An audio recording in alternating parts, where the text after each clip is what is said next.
नमस्कार, बहुत स्वागत है आपका। मैं हूं आपके साथ अमित शर्मा। सीधे आपको तस्वीरों के साथ लिए चलते हैं अयोध्या, जहां राम मंदिर निर्माण का काम तेजी से आगे बढ़ चला है। मंदिर निर्माण के पहले चरण यानी चबूतरे का काम पूरा होने के बाद आज दूसरे चरण के तहत गर्भगृह के निर्माण का काम शुरू हुआ है और मुख्यमंत्री योगी आदित्यनाथ पहुंचे हुए हैं। इस मौके पर गर्भगृह का पहला पत्थर उन्हीं के द्वारा स्थापित किया गया। मुख्यमंत्री योगी आदित्यनाथ इस ऐतिहासिक पल में पहुंचे, अपने हाथों से इस शिला को रखा और राम मंदिर में आज गर्भगृह का निर्माण काम शुरू हो चुका है। नरेंद्र मोदी जी के कर कमलों से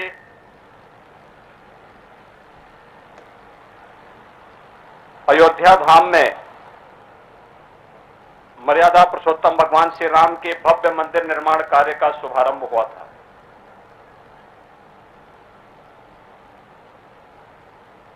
मंदिर निर्माण कार्य विगत पौने 2 वर्षों के दौरान जिस द्रुत गति से आगे बढ़ा है, आज उसमें एक बहुत महत्वपूर्ण कड़ी और जुड़ चुकी है। श्री राम जन्मभूमि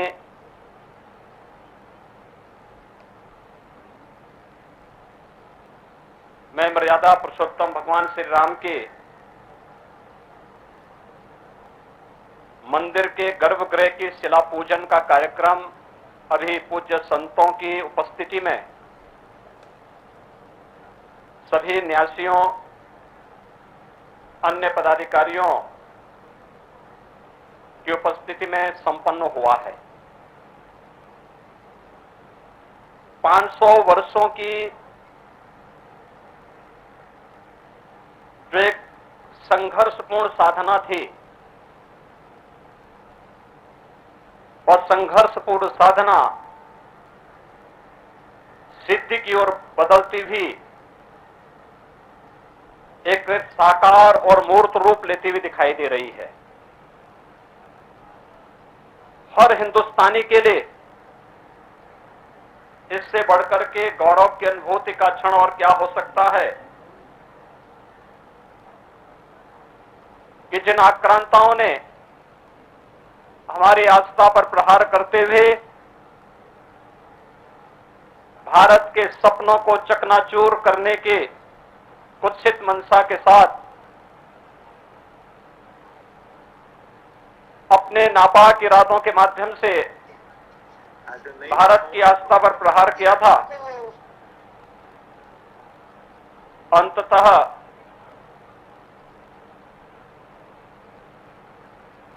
भारत की विजय हुई। सत्यमेव जयते के इस नारे ने एक बार फिर से धर्मो रक्षति रक्षितः के इस भाव ने एक बार फिर से यतो धर्म ततो जय किस घोष ने एक बार फिर से अपनी सार्थकता को सिद्ध किया है। मर्यादा पुरुषोत्तम भगवान श्री राम के भव्य मंदिर निर्माण पूज्य संतों का संघर्ष, सदैव अशोक सिंघल जी जैसे महापुरुषों, राष्ट्रीय स्वयंसेवक संघ और विचार परिवार से जुड़े हुए उन लाखों कार्यकर्ताओं का जो पुरुषार्थ था, वह आज साकार रूप लेता हुआ दिखाई दे रहा है। और सचमुच आज का दिवस हम सबको अभिभूत करता है, एक नई प्रेरणा देता है कि हम सदैव धर्म, सत्य और न्याय के पथ का अनुसरण करते हुए जब आगे बढ़ेंगे तो हमें विजयी होने से कोई रोक नहीं सकता है। और आज का ये दिन इस बात का उद्घोष करते हुए हमें एक नई प्रेरणा प्रदान कर रहा है। श्री राम जन्मभूमि मंदिर निर्माण न्यास से जुड़े हुए मैं अपने सभी पदाधिकारियों का हृदय से अभिनंदन करता हूं, जिन्होंने मर्यादा पुरुषोत्तम भगवान श्री राम की उस मर्यादा के अनुरूप विगत 2 वर्ष के अंदर बड़े धैर्य के साथ।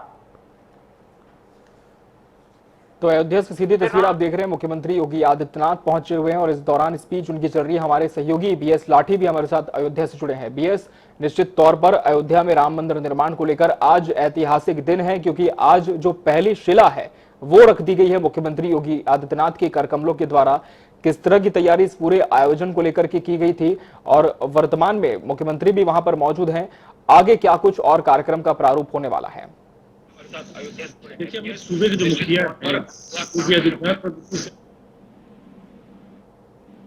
है और जो आधार तिला रखनी थी, अभी संतों और मंत्रोच्चारण द्वारा जो कार्यक्रम किया गया था और जो पूरे कार्यक्रम में देश के कोने कोने से जो संत आए हैं और जो वहाँ मेन जो कार्यक्रम था वो इस प्रकार है। भगवान विष्णु वाहन गरुड़ का 30 फीट ऊंचे स्तंभ का हुआ है आज निर्माण। ठीक है, करीब 100 मीटर दूर रामलला सरकार स्थली पर 3 साल में बनकर तैयार द्रविड़ शैली मंदिर रामलला का उद्घाटन भी सीएम योगी ने किया है। ठीक है, जन्म स्थली से सटे हुए संस्कार स्थली रामलला पर तैयार भव्य मंदिर के दक्षिणी भाग कलाकारों को 3 साल में तैयार किया जाएगा। कार्यक्रम में जगत गुरु श्रीनिवासाचार्य, काशी श्री राम रंग मंदिर के अध्यक्ष स्वामी रंगाचार्य व जगत गुरु रामाचार्य, स्वामी वासुदेवाचार्य जी, विद्या भास्कर प्रमुख रूप से लोग मौजूद थे। इसके साथ गर्भगृह में निर्माण में 2023 तक पूरा हो जाएगा। इसके बाद रामलला इसके गर्भ में विराजमान होकर भक्तों को दर्शन देंगे। रामलला सरकार के स्थली रामलला सदन महंत व देश के प्रसिद्ध कथावाचक जगत गुरु रामाचार्य, स्वामी राघवाचार्य, ये भी लोग थे। मंदिर में भगवान विष्णु के वाहन गरुड़ 30 फीट की मंदिर का भी निर्माण किया जाएगा, उनकी मूर्ति का भी। और इस तरह से जो वहाँ कार्यक्रम थे वो इस प्रकार के थे। और जो भूमि पूजन और शिला पूजन की अगर बात की जाए, जो उनके गर्भगृह में जो 2023 में रखी जाएगी, आज जो सूबे के मुखिया हैं, डिप्टी सीएम केशव प्रसाद मौर्य हैं, वो दोनों लोग साधु संतों की भी साक्षी होकर उन्होंने उसकी शुरुआत कर दी। जो 2023 में जो देश के प्रधानमंत्री नरेंद्र मोदी हैं, वो भगवान रामलला की प्राण प्रतिष्ठा को गर्भगृह में ले जाकर स्थापित करेंगे। और उन करोड़ों हिंदुओं और राम भक्तों का आज सपना पूरा हुआ है। जैसे सूबे के मुखिया योगी आदित्यनाथ कह रहे थे, चाहे वो अशोक सिंघल जी हो और या तमाम जो कार्यकर्ता हो या तमाम जो राम भक्त हो, चाहे वो गोलियां खाए हो या चाहे जो भी हो, आज उनका सपना अभी पूरा होता दिखाई दे रहा है। जी बिल्कुल, आज सपना पूरा होता निश्चित तौर पर दिखाई दे रहा है और काफी अहम ऐतिहासिक दिन है, क्योंकि इसका सभी को इंतजार भी था बीएस की कब इसकी पहली शिला गर्भगृह की रखी जाएगी, और आज वो हो चुका है। बहुत शुक्रिया बीएस आपका हमसे जुड़ने के लिए, इस खबर पर तमाम जानकारी तस्वीरों के साथ भी पहुंचाने के लिए। और अयोध्या से आपको बता रहे थे, हम तस्वीरें दिखा रहे थे जहां मुख्यमंत्री योगी आदित्यनाथ पहुंचे हुए थे। और इस बीच बड़ी खबर आपको बता दें, सीएम योगी आदित्यनाथ आज प्रेस कॉन्फ्रेंस करने जा रहे हैं। केंद्र की मोदी सरकार के 8 साल पूरे होने पर प्रेस कॉन्फ्रेंस करेंगे। यूपी के दोनों डिप्टी सीएम भी इस दौरान मौके पर मौजूद होंगे। जल मंत्री स्वतंत्र देव सिंह समेत कई मंत्री मौजूद रहेंगे। बीजेपी प्रदेश कार्यालय पर प्रेस कॉन्फ्रेंस का आयोजन होना है। बड़ी खबर आपको बता दें, मोदी सरकार के देश में 8 साल पूरे हो चुके हैं और इस मौके पर जल मंत्री स्वतंत्र देव सिंह समेत कई मंत्री सीएम योगी की प्रेस कॉन्फ्रेंस में मौजूद रहेंगे। मुख्यमंत्री योगी आदित्यनाथ के साथ यूपी के डिप्टी सीएम भी इस प्रेस कॉन्फ्रेंस का हिस्सा बनेंगे। सीएम योगी की आज प्रेस कॉन्फ्रेंस होगी और मोदी सरकार ने इन 8 सालों में क्या कुछ बेहतर काम किए हैं, किस तरह की योजनाएं संचालित हैं पूरे केंद्र में और राज्यों पर इसका क्या प्रभाव है, इसे लेकर भी मुख्यमंत्री योगी आदित्यनाथ प्रेस कॉन्फ्रेंस में अपनी बात रखेंगे। और यूपी के दोनों डिप्टी सीएम इस दौरान योगी के साथ मौजूद रहेंगे प्रेस कॉन्फ्रेंस में। साथ ही जल मंत्री स्वतंत्र देव सिंह समेत कई मंत्री सीएम योगी की इस प्रेस कॉन्फ्रेंस में शामिल होंगे। बड़ी खबर आपको बता दें, लखनऊ यूपी कांग्रेस कमेटी की 2 दिवसीय कार्यशाला का आयोजन हो रहा है। लखनऊ से बड़ी खबर आपको बता दें, यूपी कांग्रेस कमेटी 2 दिवसीय कार्यशाला का आयोजन करने जा रही है। आज और कल यानी 1 और 2 जून को यूपी कांग्रेस की कार्यशाला होगी। कार्यशाला का नाम नव संकल्प शिविर रखा गया है। सभी पदाधिकारी, जिला शहर अध्यक्ष इसमें मौजूद रहेंगे। 2019-2022 चुनाव के प्रत्याशी बैठक में हिस्सा लेंगे। 2019 और 22 में जिस तरह से यूपी में चुनाव हुए थे, इसमें जो प्रत्याशी मैदान में उतरे थे वो भी इस बैठक का अहम हिस्सा बनते नजर आएंगे। नव संकल्प शिविर इसे नाम दिया गया है। कांग्रेस का चिंतन शिविर हुआ था राजस्थान के उदयपुर में और लखनऊ में कांग्रेस के इस चिंतन शिविर को नव संकल्प शिविर नाम दिया गया है। 1 और 2 जून को यूपी कांग्रेस का यह आयोजन हो रहा है। कार्यशाला का नाम नव संकल्प शिविर रखा गया है। बड़े नेता पहुंचेंगे, साथ ही 2019 और 2022 के चुनावी प्रत्याशी भी मौजूद रहेंगे। सभी पदाधिकारी, जिला शहर अध्यक्ष मौजूद रहेंगे। बड़ी खबर आपको बता दें, प्रियंका गांधी आज लखनऊ का दौरा करने जा रही हैं। प्रियंका गांधी आज लखनऊ का दौरा करेंगी। आज दोपहर 2 बजे लखनऊ पहुंचेंगी प्रियंका गांधी। कांग्रेस के प्रशिक्षण शिविर में शामिल होंगी प्रियंका गांधी। 2 जून को बैठक के बाद दिल्ली के लिए रवाना हो जाएंगी। आज और कल प्रियंका गांधी लखनऊ में होंगी। आज प्रशिक्षण शिविर में शामिल होंगी प्रियंका गांधी और इसके बाद कल बैठक के बाद दिल्ली में रवाना हो जाएंगी, दिल्ली के लिए रवाना हो जाएंगी प्रियंका गांधी। तो कांग्रेस का नवसंकल्प शिविर काफी मायनों में अहम है, क्योंकि आगामी समय को लेकर रणनीति इसमें तैयार की जाएगी। संगठन में कसावट को लेकर क्या कुछ काम और किए जा सकते हैं, कौन कौन से लूप पॉइंट्स पार्टी के हैं, इस पर भी मंथन होगा और प्रयास होगा उसे दूर करने का, प्रयास होगा नेतृत्व को प्रबल करने का। और इसी सिलसिले में प्रियंका गांधी आज लखनऊ पहुंच रही हैं।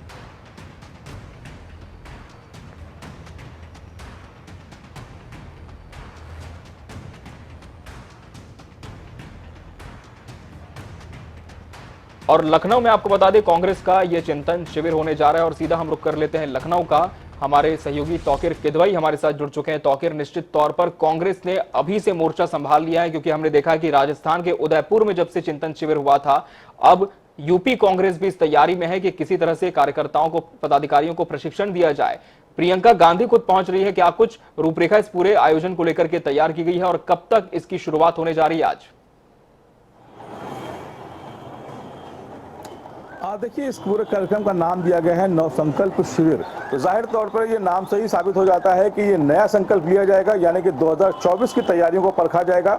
सारे जो पदाधिकारी हैं वो पहुंचेंगे, पूर्व सांसद हैं, पूर्व विधायक हैं, पार्षद हैं, वो सब आज यहाँ पहुंचने वाले हैं। तस्वीरों में भी आपको दिखाएंगे कि आज जो चुनाव के बाद, यानी यूं कहें कि 2022 के जो विधानसभा चुनाव हुआ, उसके बाद ये पहली बार है कि कांग्रेस कार्यालय पर थोड़ी रौनक नजर आ रही है, कार्यकर्ताओं का जमावड़ा नजर आ रहा है। और प्रियंका गांधी भी चुनाव के बाद पहली बार उत्तर प्रदेश आ रही हैं, तो उसमें कहीं ना कहीं जान फूंकने आ रही है। वो अपने कार्यकर्ताओं में एक नया संकल्प देने आ रही हैं। और इसके अलावा जो उदयपुर में चिंतन शिविर हुआ, वहां से जो उदयपुर घोषणा पत्र बना है उदयपुर से, उसको लेकर भी चर्चा होगी। तो कहीं ना कहीं 2024 को लेकर किस तरह संगठन को मजबूत करना है।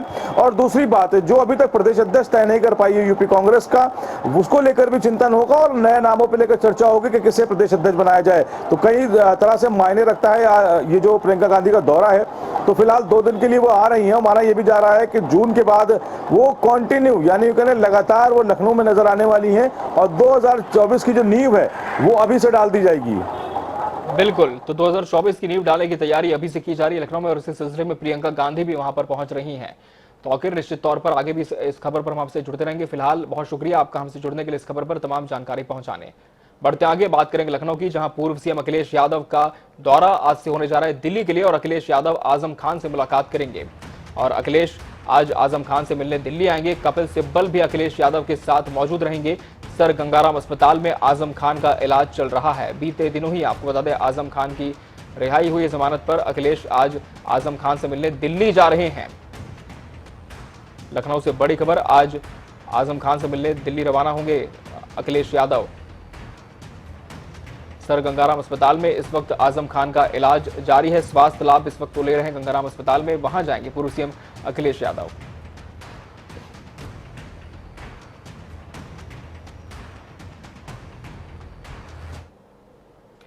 बढ़ते आगे, भारतीय क्रिकेट खिलाड़ी दीपक चाहर और उनकी मंगेतर जया भारद्वाज शादी के बंधन में बंधने को तैयार हैं। दोनों तरफ से शादी की सभी तैयारियां पूरी कर ली गई हैं। शादी से पहले दोनों के परिवार वालों ने मेहंदी सेरेमनी में हिस्सा लिया और परिवार की रस्में अदा की। मेहंदी सेरेमनी में क्रिकेटर दीपक चाहर पठानी कुर्ते में नजर आए, वहीं जया लहंगे में खूब जंच रही थी। शादी के लिए जया सोमवार को ही अपने परिवार के साथ ताजनगरी आगरा पहुंची थी। आगरा के फतेहाबाद मार्ग रोड स्थित 5 स्टार होटल में दीपक चाहर और जया भारद्वाज 7 फेरे लेंगे। शादी की रस्में मंगलवार शाम से शुरू हो गई। मेहंदी की रस्म के बाद रात को संगीत का कार्यक्रम हुआ, जिसमें दीपक चाहर और जया भारद्वाज जमकर थिरकते हुए नजर आए। अपनी शादी को यादगार बनाने के लिए दीपक चाहर ने जमकर डांस प्रैक्टिस भी की। वो शादी में जया भारद्वाज के साथ डांस करते दिखे। दीपक चाहर की शादी समारोह में कई बड़े क्रिकेटरों के आने की उम्मीद जताई जा रही है। दीपक चाहर के मेहमानों में भारत के पूर्व दिग्गज क्रिकेटर और कप्तान महेंद्र सिंह धोनी और उनकी पत्नी साक्षी के भी आने की संभावना है। वहीं अन्य क्रिकेट के बड़े दिग्गजों के साथ कई बड़ी हस्तियां भी इस शादी में शामिल हो सकती हैं।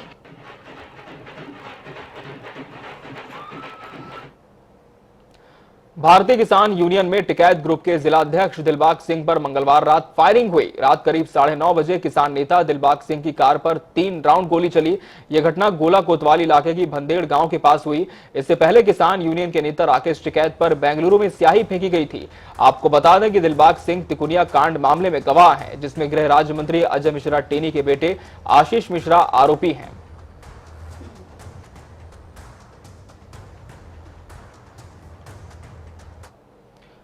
और इस बीच देहरादून से बड़ी खबर आपको बता दें, उत्तराखंड में कांग्रेस का 2 दिवसीय शिविर होने जा रहा है। प्रदेश प्रभारी देवेंद्र यादव बैठक में शामिल होंगे। प्रदेश प्रभारी सहित पार्टी के सभी बड़े नेता इसमें शामिल होंगे। पार्टी को मजबूत करने और आगामी चुनावों पर रणनीति बनाने इस पर मंथन होगा। बैठक में संगठन की मजबूती पर विशेष फोकस किया जाएगा। देहरादून से बड़ी खबर आपको बता दें, कांग्रेस का एक बड़ा आयोजन होने जा रहा है देहरादून में। पार्टी को मजबूत किस तरह से किया जाए और आगामी चुनावों पर क्या रणनीति हो पार्टी की, इस पर मंथन किया जाएगा। बैठक में संगठन की मजबूती पर विशेष फोकस होगा। बैठक में संगठन की मजबूती पर विशेष फोकस होगा। तो बड़ी खबर आपको बता दें, कांग्रेस का अहम कार्यक्रम आज होने जा रहा है देहरादून में। कई बड़े नेता इसमें शामिल होंगे और संगठन की मजबूती को लेकर इसमें काफी अहम मंथन किया जाएगा। संगठन में किस तरह से मजबूती हो, इसे लेकर विशेष फोकस होगा। तो बड़ी खबर देहरादून से आपको बता दें और सीधा हम रुक कर लेंगे देहरादून का। हमारे सहयोगी अजीत काम्बोज हमारे साथ जुड़ चुके हैं। अजीत, कांग्रेस कहीं ना कहीं संगठन में कसावट लाने के लिए अभी से तैयारियां शुरू करती दिख रही हैं और इसी सिलसिले में देहरादून में आज एक विशेष आयोजन है। क्या कुछ इस पूरे आयोजन को लेकर के तैयारी और कब तक कार्यक्रम की शुरुआत होगी?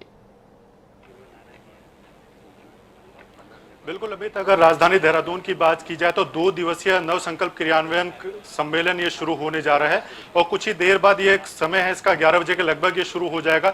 2 दिनों में मंथन होगा। उदयपुर चिंतन शिविर में जो दिशा निर्देश तमाम राज्यों को मिले हैं उनको कैसे क्रियान्वित करना है, जमीनी धरातल पर कांग्रेस को कैसे मजबूत करना, तमाम विषयों पर चर्चा होगी। और प्रदेश अध्यक्ष कांग्रेस कर्नल महाराज जी इस वक्त हमारे साथ हैं। महाराज जी, 2 दिवसीय आयोजन है, किस तरह की स्थिति, कैसे इसको इम्प्लीमेंट करें? देखिए, हम लोग जो हमारा उदयपुर नवसंकल्प शिविर था उसमें जो प्रस्ताव पास हुए थे उन्हीं को कैसे हम उत्तराखंड में इम्प्लीमेंट करेंगे, कैसे हम उनको लागू करेंगे, किस तरीके से हमको चलना, उसको लेकर ये मंथन शिविर उत्तराखंड में हो रहा है। और ये जो लड़ाई है ये एक ऐसी पार्टी के बीच में जो सपने, नए नए सपने दिखा के झूठ बेचने का काम करती है। इस मंथन शिविर के द्वारा हम कांग्रेस के साथियों को जगाएंगे और ताकि वो पूरे समाज को उस सपने से बाहर ला सकें जो झूठे सपने बीजेपी ने दिखाए हैं। लगातार भ्रष्टाचार बढ़ रहा है, खनन आप देख लीजिए, मैं 2 महीने से लगातार उत्तराखंड के भ्रमण में हूँ। गढ़वाल मैंने करा है, कुमाऊं किया है, कोई नदी ऐसी बची नहीं है जिसमें अवैध खनन नहीं हो रहा। पोकलैंड्स लगी हुई, जेसीबीज लगी हुई, हजारों की संख्या में ट्रक खड़े हुए दिखाई देते हैं। और इन सभी चीज़ों की तरफ हम जनता का ध्यान आकर्षित करेंगे। लोगों के बच्चे बेरोजगार हैं और महंगाई बेतहाशा बढ़ रही है। देखिए, इसकी जो बुकलेट हम देख रहे थे उसमें 8 साल 8 काम 8 छल भी एक नारा दिया गया, उसको कैसे इम्प्लीमेंट करने की? देखिए, वही मैं कह रहा हूँ ना, उन सपनों से बाहर निकालने की ज़रूरत है जो 8 सालों में लगातार मोदी जी और उनकी टीम ने झूठ बेचा है। महंगाई कम करेंगे कहा था, तो आप देख लीजिए आज किस बेतासा महंगाई बढ़ी है। उन्होंने कहा था 2 करोड़ लोगों को रोजगार देंगे, आज नौजवान नवयुवतियाँ सब बेरोजगार पड़ी हैं। हर घर में कोई ना कोई पोस्ट ग्रेजुएट या बड़ी डिग्री लिया हुआ व्यक्ति जो है बेरोजगार बैठा हुआ है। बहुत सारी परेशानियाँ लोग झेल रहे हैं, लेकिन रोज़ एक नया सपना, कभी मंदिर का सपना, कभी कुछ और सपना, कभी कोई ऐसी चीज़ है जिसके लिए बीजेपी ने 15-20 साल लोगों को मेंटली तैयार किया, उसको आगे रखकर सपना दिखाना। और लोग जो हैं आवाम परेशान है, और लेकिन उस चीज़ से बाहर निकालने का काम इस चिंतन शिविर के द्वारा हम अपने सिपाहियों को तैयार करने का काम करेंगे। तो ये थे कांग्रेस के प्रदेश अध्यक्ष जो दावा कर रहे हैं, जो बात कर रहे हैं कि उदयपुर से जो चीज़ें उनको मिली उसको कैसे इंप्लीमेंट करना, केंद्र सरकार के जो 8 साल के कामकाज है उसकी हकीकत भी वो जनता के बीच लाने का काम करेंगे। जी अमित। जी बिल्कुल अजीत, आगे भी आपसे इस खबर पर हम अपडेट लेते रहेंगे। फिलहाल बहुत शुक्रिया आपका हमसे जुड़ने के लिए, तमाम जानकारी पहुंचाने के लिए। और इसी के साथ मुझे दीजिए इजाजत। खबरों का सफर लगातार जारी है जनता टीवी पर। नमस्कार।